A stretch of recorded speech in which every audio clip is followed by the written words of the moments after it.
podcast focused on trends shaping the future of manufacturing. I'm Alexandria Bjork, your host, here with A.W. Schultz, two thought leaders with a passion for people and manufacturing. Today and every episode, we are diving deep into the advancements, sustainable practices, and dynamic changes transforming how we produce everything.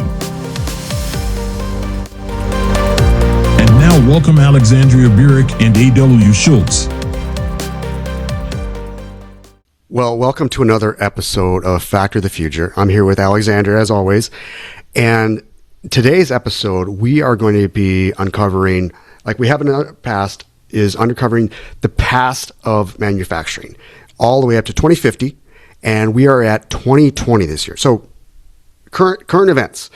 And what we wanted to discuss today is like, what are some of the things that we've seen has been some of the disruptors in the manufacturing community. And Alexandria is going to kind of walk us through some of the things that have been going on that maybe we were there, but we maybe just don't remember it. But it's important to realize that, you know, there's a lot that has gone on in the manufacturing community over the last couple of years, and particularly we're going to be talking about probably the U.S. market, but it impacts the global market. So, Alexander, what are some of the things that you've seen that's just kind of just on the top of your mind that we should be talking about? Yeah, I'm excited to talk about this and I think this is a fun one because we're halfway through the decade, just a little bit more.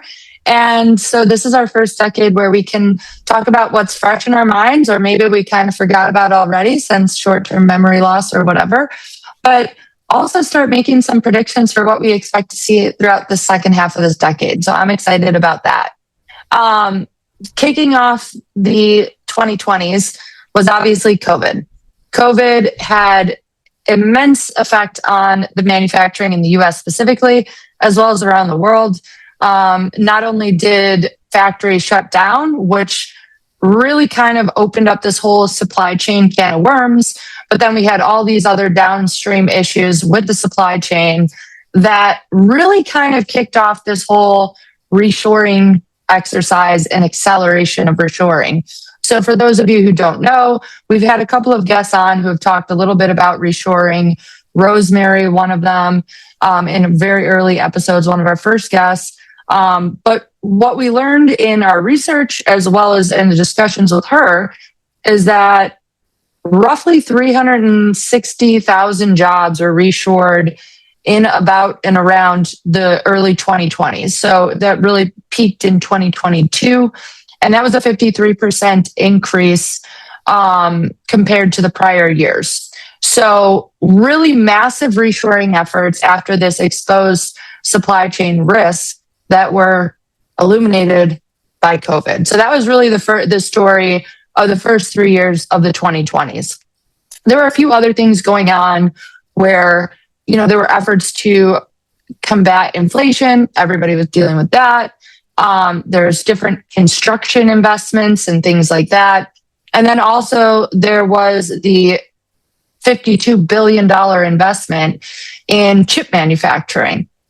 So kind of all these things converging, the outlook, while it started probably less than ideal in various pillars of manufacturing, the workforce and factory shutdown and supply chain issues, kind of prepared for hopefully a period of prosperity, right? So then because we've had these problems and these issues illuminated, we've started to correct that in the US specifically by reshoring, making more things here. So we're less dependent on the global supply chain and geopolitical, what's the word I'm looking for? Volatility. Okay. So AW, what are you thinking about when you see the reshoring happening? What are you thinking about with even some of the technology that's really come into play post-COVID? I mean, that's where AI comes into the mix, you know? So what are your thoughts just on what you experienced even in COVID yourself, with the workshops you put on and all the other things? I was going to ask you this same question because I don't know if we've ever talked about it, but like, what was I'll share my experience when I was Yeah. affected by COVID, and I think everyone's got a story. That's the thing about Yep. it. Like, I mean, I was in consulting, and they had to let me go. And since then, I have my own practice now. However, I mean, I get the chance to go to other manufacturing plants and see, and it was kind of the back end of the COVID thing, but it was just amazing, like how innovative individuals got in. And I'm always asking that question: is like, how did you produce during the COVID times? And it was like, I was in some facilities. I mean, like we were like draped in like uniform stuff, masks, on, Hazmat, glasses. basically. Yeah. It's just Yeah. like you couldn't tell who was who, and nor could you hear them either because your earplugs in. And Yeah. that was kind of my thing. But I was going to ask, like, I don't think I've ever asked you, like, what was COVID like for you? We're talking about 6 years ago. Just a quick break, and then we'll get right back to the show. We are always open for meaningful sponsorship or guests that align with our audience. If your brand fits and would like to be on one of the top 10% podcasts in the world, let's chat. Reach out by email in the show notes. Back to the show. So I have a few different angles I'd like to take, and I'll preface with they're in direct conflict with each other. So like there's sort of a dichotomy of experiences I had throughout COVID from a personal and professional standpoint. So having ADHD, I've never really talked about this with you or anybody in the audience. I've never brought this up. It's completely undiagnosed, but couldn't be more obvious if you just talk to me for a little while or you kind of get a peek behind the curtain. Anyway, I didn't realize how exhausting and mentally fatigued and emotionally fatigued I was from working in an office because there was never a work from home option available, right? Like, so when we did start working from home, my whole experience with work completely changed for the better. I was so much more productive. I had no problem starting earlier, working later. In those days, I was in role shifts. So part of the COVID experience for me was kind of being plucked out of my comfort zone and placed in a completely different realm of the manufacturing space. And that's when I got to do a lot of stuff with procurement and really level up a lot of different skills that I didn't have prior to that time. So for me, it was a period of strong growth. It was a real expansion in my experience and understanding of manufacturing, but business. It was great for my exposure to the organization because I was working with all of the C-suite, E-suite people running the program. So in those ways, it was really great for me. And learning to work from home and having that experience of working from home was just incredible. So that was life-changing in the best way possible. Personally, I lost two uncles, so that was really hard for me. But that also led me to have a very different experience with sort of what I would consider some people's attitudes at my organization about this nonchalant, laissez-faire, like, oh, COVID's no big deal type thing. So like having lost two uncles in a 2-year period of time to COVID, kind of gave me a different perspective on that. And therefore, like when, return to office and all this stuff was getting kind of like pushed aggressively, I would say, like, or we weren't really, in my opinion, taking things as seriously as we could have. I thought we were exposing ourselves to unnecessary risk when it seemed completely unreasonable. So I had a very contrarian view, like where some people I work with are like, oh, it's just like getting the flu. I'm like, it's really not like getting the flu because I had people literally die from that. Multiple people in my family die from that. My sister worked in the ICU. So I also kind of got that experience and that really affected her.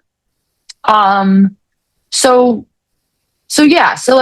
at the same time, it was also like one of the best times of my life because My boyfriend and I were spending like constant time together. We had pretty much complete freedom to live and be and move. And we didn't really like treat it, I guess, as a thing that we prevented us from living our lives. Like we went camping, we were safe about stuff, but we also still traveled, I guess. So like that was kind of my experience with COVID. A lot of positives in a lot of different ways, but then at the same time, like significant loss with family. So like, balancing all of that out. Yeah. Yeah. So like I said, everyone's got the story, and it's so interesting. I do like hearing those, how I persevered into it, but particularly in the I'm going to bring us back home to the manufacturing community. Is like, they still worked. They still worked. Yeah. And it's so interesting when I remember my first time during the downturn of COVID. I was in a fish processing plant in New Hampshire, and they're coming in and they're testing my temperature, and like I said, we put so much stuff on we couldn't even recognize each other. But yeah, that it's the 2020s, and what else do you have that maybe we just aren't remembering that are going into it, and what's going on to its future? Because I'll be honest.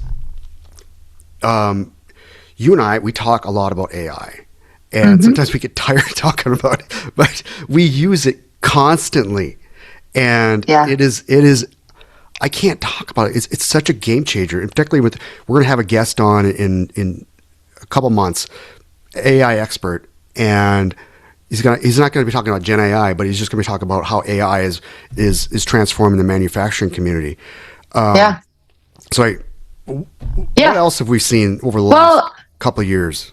If we're talking about defining moments and defining factors of the 2020s, I think the first and obvious one is COVID, which we've covered, and the downstream, arguably overall net positive effects of that, where American manufacturing and Americans realized we needed to bring some of this back, that we were too dependent and reliant on other countries' manufacturing, and it wasn't sufficient, and it wasn't putting ourselves in a low risk situation from a manufacturing or frankly just general standpoint. But the second defining, I would say, experience of the 2020s, at least up till now, has been really the AI breakthroughs. So this started, coming out of the COVID era when things kind of stabilized there. You broke into the generative AI situation, which is just basically a back and forth conversation. You're prompting AI is returning something to you, generally based on a mathematical equation, which my friend thankfully sent me. He sent me an Instagram reel today explaining he has very interesting take on AI, despite he builds all these data centers for AI. So different story, fun story, but he explained that the reel explained how AI works, where it's all basically math problems, and that's how AI returns the responses to you. But in the recent year, so 2025 to present, that's when agentic AI is coming on the scene. So instead of just the prompting and the volleying back and forth, AI has evolved so quickly in the last 3 years, where now it can start doing the planning. And I think 25% of manufacturers are planning adoption within the next few years.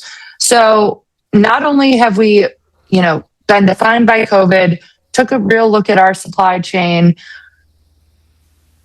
landed with AI coming on the map and making it basically into everybody's hands and homes, but opening up to large manufacturing companies. And now what we're seeing is what was once only accessible for your Fortune 500 manufacturing companies to be using this leading, technology. Now our mid-sized manufacturers are getting on the scene. And, I'm going to be quick to reference when Raynon was on the podcast and talked about their very, I would say, expedient way of assessing mid-sized current, manufacturing companies, which, by the way, there's about 240, just shy of 240,000 manufacturing companies in the US as of today or recent years. So there's a huge market for this. There's huge need for this because the labor market, there's still a gap in the labor market, right? One of the things that we're seeing in this particular decade is that most manufacturing companies have a 5% or more vacancy rate for the roles that they're trying to fill. And the good news is, robotics are becoming much more advanced. Agentic AI and agentic AI is positioning those gaps to be filled. But on the other hand, the potentially negative consequence of that is we could be looking at higher unemployment rates, some predicting even as much as 6.8% unemployment or 6.5% unemployment by 2028. So what does that really do with current deficits and budget, and how do we make sure those people are okay, and all of these other things? So I think that's where we currently sit. Those are the questions we have for the future and for the remainder of the 2020s. And I think a lot of that will be unfolding a lot faster than I think we can be really prepared for. And I think most people are prepared for it. It's unfortunate, but it's detrimental. I completely agree. Yeah. There's I don't know the unknown, but there's going to be a change. And that's particularly to with some of my research is, if it can be automated, it's going to be automated, and robotics are going to be into it, and is the automation of it, where people are removed from it and become more efficient on it. What is not known is, how do we embrace it, understand it, can we maintain it, maintenance into it? That's where my thought is going into it, and there's a different seat that we're going to be getting into than what we've seen in the past. Any other thoughts on the 2020s? I guess my only firstly call to action to people is a lot in the conversations I have day to day with people across varying careers and professions. I think there's just a complete misunderstanding of how powerful and how disruptive AI will be for common people, or even very advanced people. I'll give you three examples. So one example I'm thinking of, and the people that aren't really probably the least prepared people, I'll start with them, which are the people who make their living cleaning houses, make their living in doing basic service jobs. Because if by the end of this year, any human can buy a robot for $20,000 to $30,000 with, say, a 5 to 10 year life expectancy of that robot to do all of the tasks around their house, how many just simply regular everyday house cleaners are going to be out of jobs? Okay. And you think about who employs house cleaners, like people who get their houses cleaned, probably the people who can afford to spend 20 or 30 grand on a robot to do that without having to have a human involved. So I think that group of people are at risk. I think it doesn't just extend to the at-home consumer level cleaning. All the offices are getting cleaned. Bars are getting cleaned at night. All of this stuff. So those would be my number one concerns for those people. The second situation is I'm in the middle. I've talked a little bit about the software that I'm developing for the fleet industry. And I had agreements drafted. I used Claude to do this. I contacted one of my very good friends who's a great business attorney, and he read through all the contracts that Claude drafted. And he said, if you did this on your own or used AI, the legal profession is in serious trouble in the future, because he had zero feedback, zero changes to make from the agreements that Claude had made. I mean, 7 to 10 agreements that I had to have Claude draft. They did it in Claude did it in 5 minutes, and the real life human attorney had no constructive feedback where it's like, oh, AI missed this. So lesson to not only the kind of physical manual labor people, but also the white collar folks. And I think the differentiator and the gap, just like Raynon talked about from a more macro scale in the manufacturing space, down to the micro, which is the individual human, the people who leverage AI, partner with AI, learn how to use it to do their jobs and increase their output while reducing their inputs are going to be the ones who are positioned very well over the course of the next 5 to 10 years. The people who are naysayers and just lack of interest, lack of exposure are going to struggle. They're probably going to be worked out of a job by the other team. So I think that's what people really need to look out for. But that's kind of all I have to say, I guess, about the 2020s. Okay. We might have to revisit more of 2020s. But yeah, we got to bring this to a close. And yep. Another Factory of the Future. All right. Yep. We're out here like finished goods. We are. This is Factory of the Future, and we are out of here like finished goods. Stay tuned for our next episode of Factory of the Future, where we're exploring groundbreaking techniques and behaviors that are reshaping industrial landscapes. Don't forget to subscribe and leave us a review and help others discover the cutting-edge insights transforming manufacturing as we know it.